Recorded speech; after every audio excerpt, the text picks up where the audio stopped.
महाराज ने कहा कि सबकर दाता राम, वो भगवान अपने हर संतान के भोजन की व्यवस्था करता है, वो भगवान सबके भोजन की व्यवस्था करता है।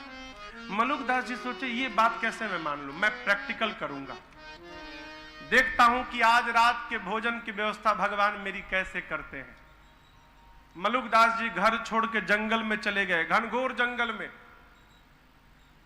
यहां जंगल में कौन आएगा भोजन कराने के लिए, और देखता हूं भगवान मुझे कैसे भोजन कराते हैं। चले गए जंगल में, जाकर जंगल में, घनघोर जंगल में भीतर जाकर और एक पेड़ के ऊपर चढ़ के बैठ गए। नीचे भी नहीं रहे कि नीचे जाऊंगा तो कोई आकर खिला देगा, पेड़ के ऊपर जाकर बैठ गए। शाम से बोले पूरी रात बैठूंगा, देखता हूं आज रात को भोजन कौन कराता है मुझे। बैठे हैं चुपचाप। रात्रि में चोरों का एक समूह उसी पेड़ के नीचे आ गया। कहीं से लूटपाट करके आए थे चोर, उसी पेड़ के नीचे बंटवारा किए, आपस में हिस्सा लगाए, हिस्सा बांटे, अपना बंटवारा किए लूट के माल का। कहीं से किसी घर में या किसी ढाबे पर या कहीं भोजनालय में डरा धमका कर गए थे चोरी करने कि हम चोरी करके आएंगे, इतने लोगों का भोजन पैक करके रखना। नहीं पैक करके रखे तो समझना कि तुम भी गए सीताराम। तो मरता क्या न करता, जितने लोगों का बोला था उससे अधिक लोगों का भोजन वो बना के पैक करके रखा था। चोर चोरी करके आए, भोजन उठाए और इसी पेड़ के नीचे आकर जंगल में बंटवारा किए। बंटवारा करने के बाद अब तो इधर जो आदमी ऊपर बैठा था मलुकदास जी, प्राण बाहर आ गए थे मुख में। चोर नीचे, अब तो देखेंगे तो मुझे मार डालेंगे, कहां से मैं परीक्षण करने चला आया था। चुपचाप बैठे मलुकदास जी, हिल नहीं रहे। चोर भोजन की पोटली खोले, भोजन किया जाए, उसी में किसी ने कहा रुको, हो सकता है कहीं भोजनालय वाले ने इसमें जहर मिला दिया हो, हम लोगों को मारने के लिए, इसको खाना उचित नहीं है। अभी भूख लगी है चोरों को, अब करे क्या, वन में भय आ गया कहीं जहर होगा तो खाएंगे मर जाएंगे। इसी बीच में ऊपर कुछ हिला, खड़खड़ाहट भई, मलुकदास जी बैठे, पांव सरका, कुछ हिला। चोरों ने कहा कौन है ऊपर, कौन है, तब तक दिखाई पड़े, पकड़ के उतारे, बहुत मारे मलुकदास जी को। एक ने कहा इसको खिलाओ, भोजन पहले इस पर इसको खिला के टेस्ट करो, यदि बच जाएगा तो हम लोग खाएंगे, मर जाएगा तो नहीं खाएंगे।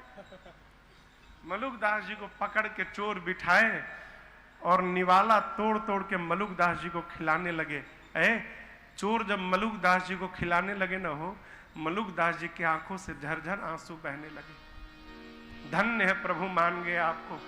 जो चोर सबको लूटते हैं, वो लूटने वाले आज मुझे अपने हाथों से भोजन करा रहे हैं। प्रभु आज मैं मान गया, भगवान सबके भोजन की व्यवस्था करते हैं। उसी दिन से मलुकदास बन गए। दास मलुका कह गयो, सब कर दाता राम। सबको भगवान, भक्त को क्या करना है, भगवान के हर आज्ञा में प्रसन्न रहना है। ये सबसे बड़ी भक्ति है, यही भजन है। तुलसीदास सठ तेहि भजू, छाड़ी कपट जंजा। गोस्वामी जी ने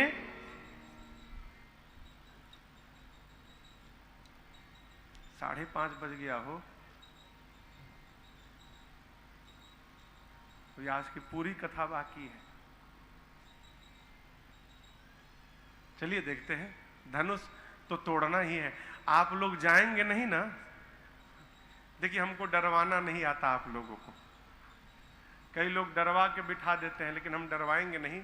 प्रेम से यदि आप बैठ सकें तो धनुष यज्ञ तक बैठिएगा। आज धनुष यज्ञ की कथा है, बहुत आनंद आएगा, इसलिए मैं अधिक नहीं बिठाऊंगा। प्रयास करता हूं 7 बजे तक कथा पूरी हो जाए, ठीक ना भैया जी। अब से अगर फ्लो में आवे तो कम से कम 4 घंटे की कथा है अब से, लेकिन हम इतना नहीं बिठाएंगे। आपको पढ़ाई मत, ठीक ना। समय कैसे भाग रहा है पता नहीं चल रहा है। चलिए हरि इच्छा भगवान आगे बढ़े, गंगा जी का तट आया, गंगा जी के में स्नान भया, भगवान ने दान पुण्य किया। दान पुण्य के बाद हरसि चले मुनि वृंद सहाया, बेगी विदेह नगर नियराया। पुर रम्यता राम जब देखी, हरसि अनुज समेत बिसेखी। पुर नर नारी सुभग सुचि संता, धर्मशील ज्ञानी गुणवंता। पुर नर नारी सुभग सुचि संता, धर्मशील ज्ञानी गुणवंता। गंगा तट से भगवान जैसे चले, गोस्वामी जी कहते हैं बेग विदेह नगर नियर आया। विदेह नगर कहे तो जनकपुर तुरंत निकट आया। भगवान देखे तो बड़े प्रसन्न भय। क्यों? जनकपुर में पुर नर नारी सुभग सुचि संता, धर्मशील ज्ञानी गुणवंता।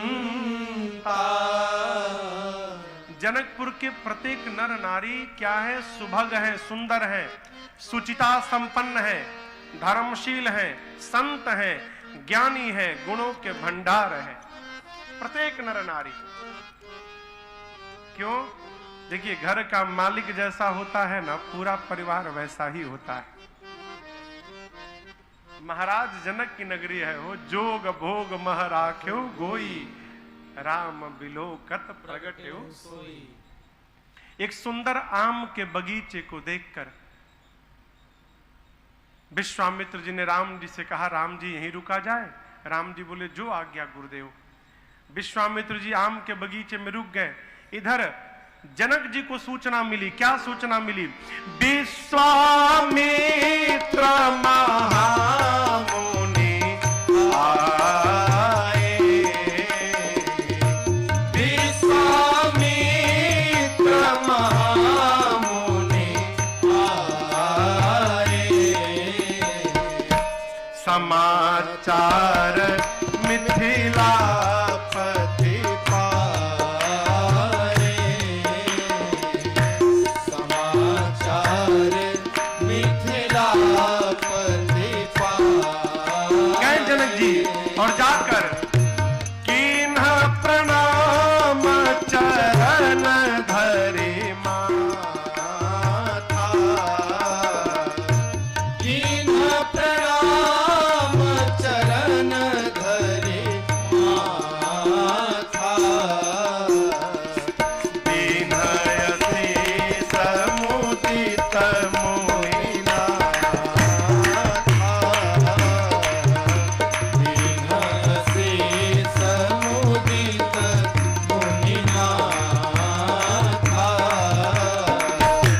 दीनयति समुदित मोहिनाथा। विश्वामित्र महामुनि आए, समाचार मिथिलापति पाए। जनक जी महाराज सुने कि विश्वामित्र जी आए, दौड़ कर गए, जाकर श्री चरणों में दंडवत किया है। विश्वामित्र जी ने आशीर्वाद देकर जनक जी को बिठाया है, कुशल क्षेम पूछा। और आपसे मैं निवेदन करूं, जिस समय जनक जी पहुंचे हैं उस समय वहां राम लक्ष्मण नहीं थे। क्यों? यह कारण समझिएगा। विश्वामित्र जी सोचने लगे राम ब्रह्म है, यदि राम जी के सामने जनक जी आएंगे तो राम जी को खड़ा होना पड़ेगा। एक जीव के लिए भगवान खड़े हो जाएं ये उचित नहीं है। फिर उचित तो ये है कि राम जी आए तो सब खड़े हो जाएं। इसलिए विश्वामित्र जी ने राम लक्ष्मण जी को भेज दिया, जाओ फुलवारी देख कर आओ, पुष्प दल कहां मिलेगा पता लगा कर आइए। इसी बीच जनक जी महाराज आए, प्रणाम किए, मिलन भया। विश्वामित्र जी और जनक जी के बीच सत्संग प्रारंभ भया।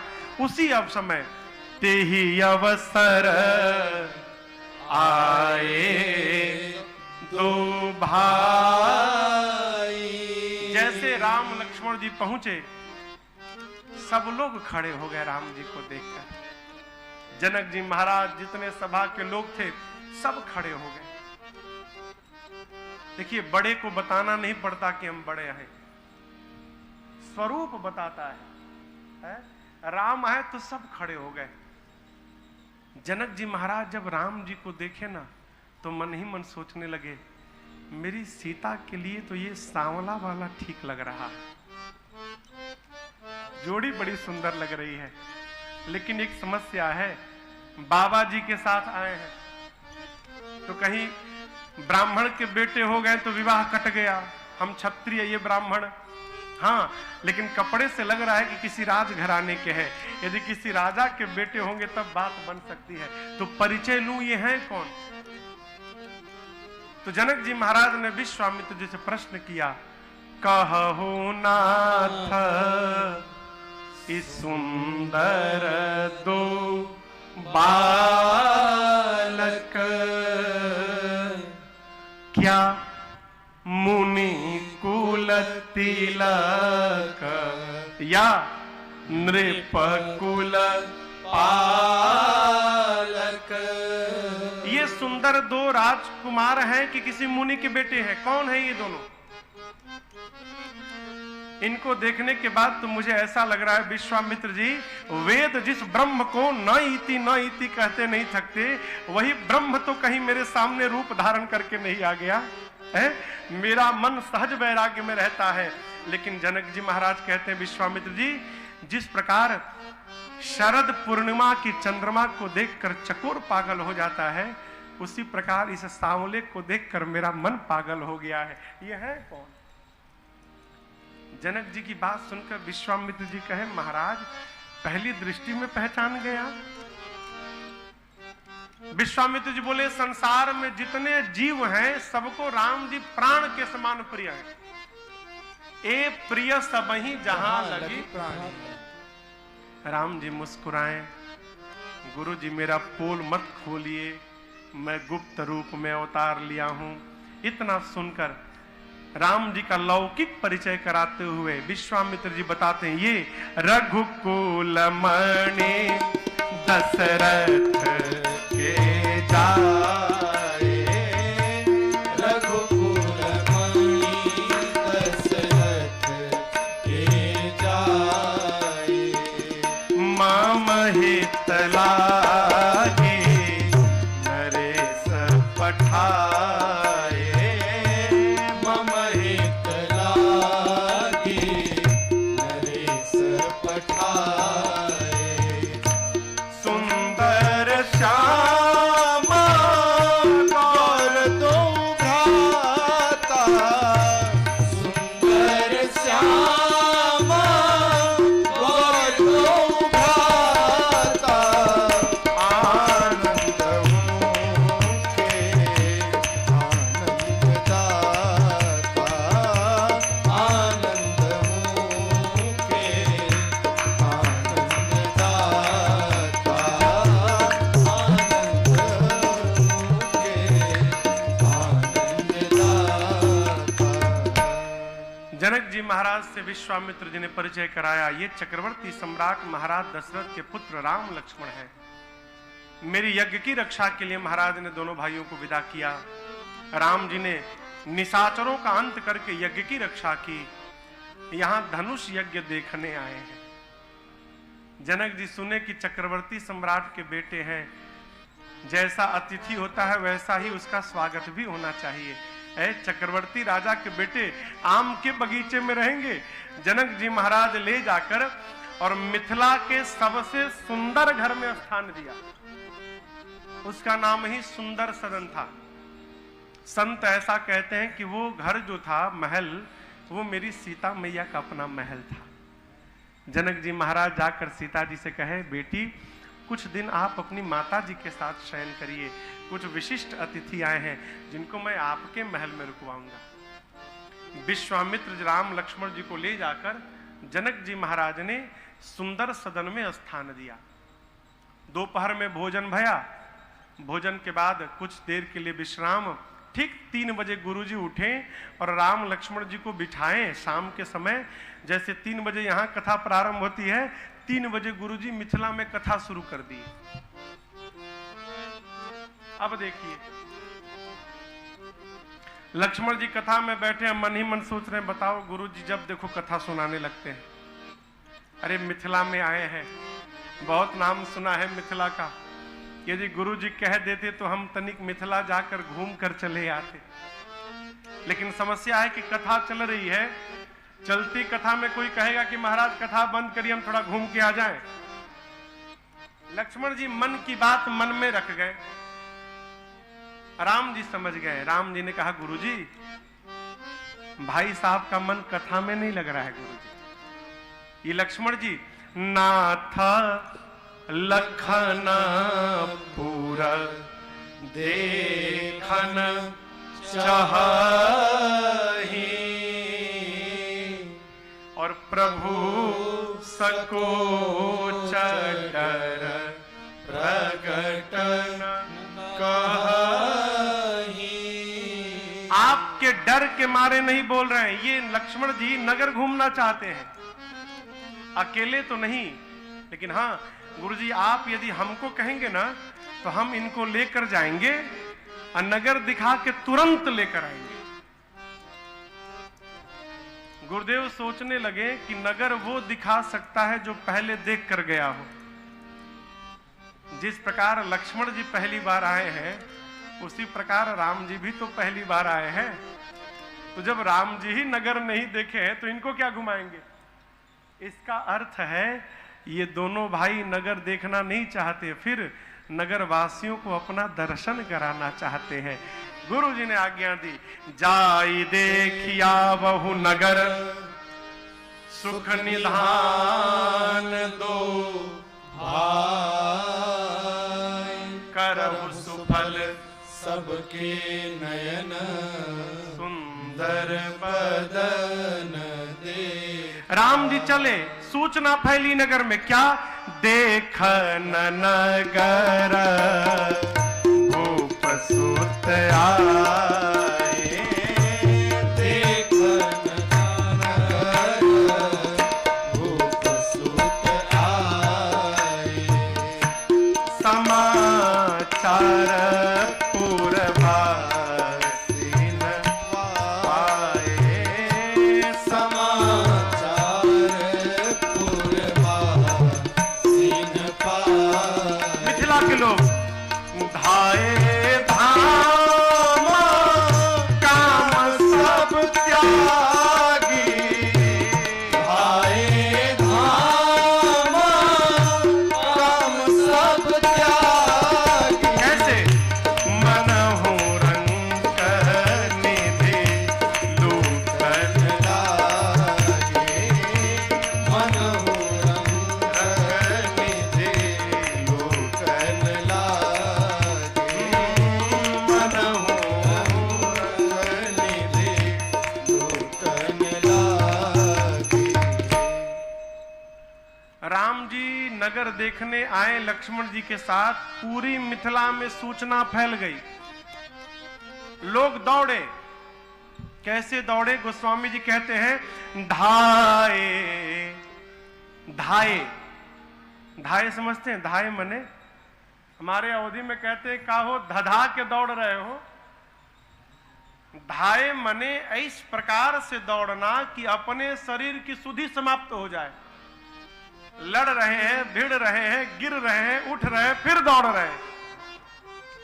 धाए धाम काम सब त्यागी। देखिए दौड़ने में इतने ये मतलब सम्मिलित हो गए हैं कि गोस्वामी जी कहते हैं धाम काम सब त्यागी।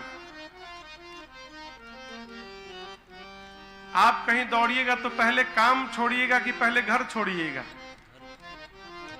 हाँ,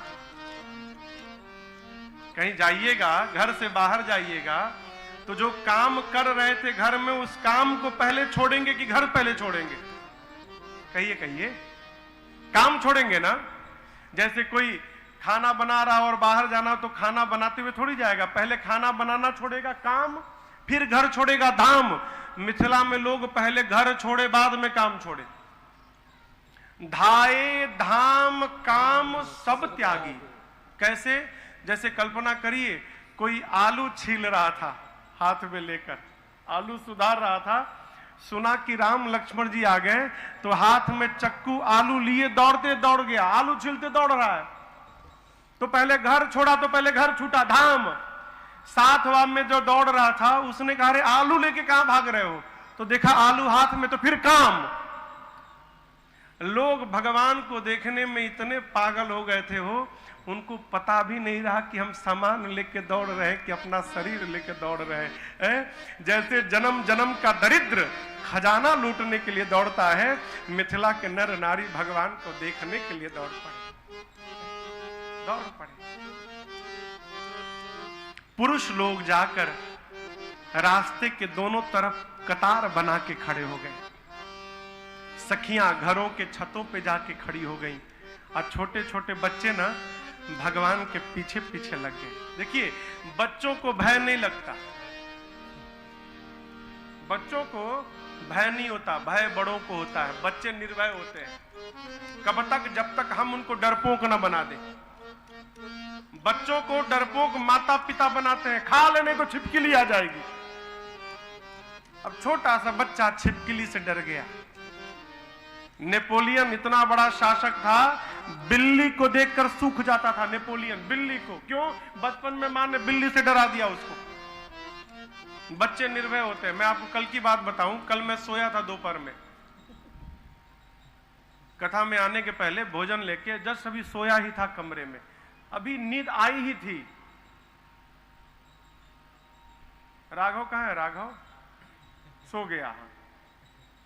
आया कमरा, मेरे कमरे में कोई जल्दी आता नहीं, डर के मारे, न जाने क्यों डरे, भगवान जाने। वो दरवाजा खोला, मैं सोया था, आया बेड के पास, महाराज जी महाराज जी। मैं कौन आ गया भाई? क्या है बेटा? मम्मा मुझे जींस पैंट नहीं पहना रही है। मैं सोया था, आके जगा के कहता है मम्मा मुझे जींस पैंट नहीं पहना रही है। हमने कहा बेटा गर्मी है ना इसलिए नहीं पहना रहे, मुझे पहनना है। क्योंकि अभी पहना, भी सो लेने दो हमको, 1 घंटे बाद हम पहनवा देंगे तुमको। तब गया वो। ये क्या बच्चों को भय नहीं होता? बड़े लोग रास्ते के दोनों तरफ खड़े हैं, माताएं छत पे खड़ी हैं और छोटे छोटे बच्चे भगवान के पीछे पीछे चल रहे हैं। देखिए, बच्चे भगवान के निकट हैं, बड़े भगवान से दूर हैं। कथा कहती है शरीर कितना भी बड़ा हो जाए, मन को यदि बच्चों जैसा निर्मल बना के रखोगे ना, तो हम भी भगवान के निकट पहुंच जाएंगे। मन यदि बच्चों जैसा निर्मल हो गया तो हम भगवान के निकट पहुंच जाएंगे। सखियां आपस में बात करती हैं, इतना सुंदर स्वरूप महाराज देख लेंगे ना तो इस सांवले के साथ सीता का विवाह करा देंगे। एक ने कहा कि देखो मैंने जहां तक सुना है ब्रह्मा जी सबको उचित फल देते हैं, मेरी मानो तो ये सांवला वर ही सीता को प्राप्त होगा। सखियां कहती हैं जिस ब्रह्मा जी ने सीता को बनाया है उसी ब्रह्मा जी ने इस सांवले को बनाया है, दूल्हा तो ये सांवला ही बनेगा। प्रभु नगर दर्शन किए, नगर दर्शन करके आए हैं, रात्रि में विश्राम। सबसे पहले गुरु जी सोए, गुरु जी के बाद राम जी सोए, राम जी के बाद लक्ष्मण जी सोए। प्रातः काल सबसे पहले लक्ष्मण भैया जगे, फिर राम जी जगे और प्रातः क्रिया से निवृत्त होने के बाद भगवान सोचे गुरु जी पूजन करेंगे तो पुष्प दल लगेगा, अस्तु स्वयं जाकर गुरु जी से अनुमति मांगे राम जी। समय जाने गुर आय सुपाए, समय जाने गुर आय सुपाए, लेन प्रसून चले दो भाई, लेन प्रसून चले दो भाई, भूप पाग पर देखे उजाए, भूप पाग पर देखे उजाए, जहां बसंत ऋतु रही लुभाए, जहाँ बसंत ऋतु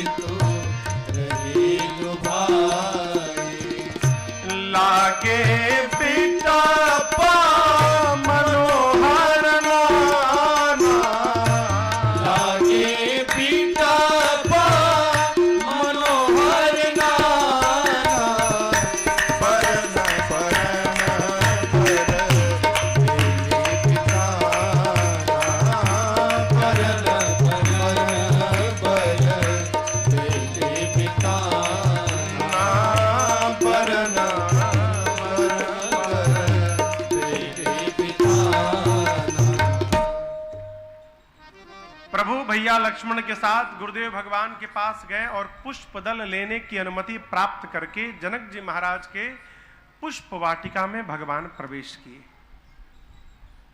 गोस्वामी जी कहते हैं जनक जी के इस बाग के एक भी पौधे पर सूखे पत्ते नहीं है, नव पल्लव नव फल नव सुमन सुहाए। नए पत्ते हैं, नए पुष्प हैं और नए फल हैं। क्या दिव्य बाग, एक एक वृक्ष मनोहर है। मनोहर कहे तो जिसको देखने के बाद मन का हरण हो जाए, मनोहर। चातक, कोयल, तोता, चकोर, मोर आकर इस बाग में चहचहा रहे हैं। बाग के बीचों बीच एक सुंदर सरोवर है। सरोवर के बगल में पार्वती जी का मंदिर है। भगवान गए, जाकर मालियों से पूछकर भगवान पुष्प दल लेने लगे। ठीक उसी समय सीता मैया अपनी 8 सखियों के साथ आई हैं, आकर सरोवर में स्नान की हैं और स्नान करके पार्वती जी की पूजा करके सीता मैया पार्वती जी से मांगने लगी।